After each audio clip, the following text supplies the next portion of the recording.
Stojanovski, evo lopte za Kežmana, Kežman i gol! 2:1 za Partizan. 90. minut igre.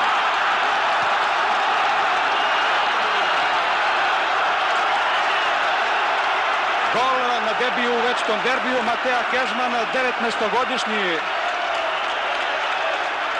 mladi reprezentativac iz redova Partizana. Evo vidite kako se lopta od Bjegovića odbila pravo na nogu Mateju Kežmanu i pogledajte, pod samu prečku silovit udarac.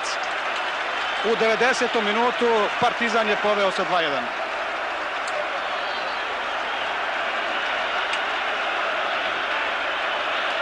Ponekad u fudbalu nema sportske pravde, mislim da bi bilo pravednije da je ostao rezultat nerešen, ali eto, zalud Crvenoj zvezdi inicijativa u većem delu susreta, jedan izuzetan kontranapad, brzo izveden, doneo je Partizanu drugi pogodak. Treći gol Mateje Kežmana.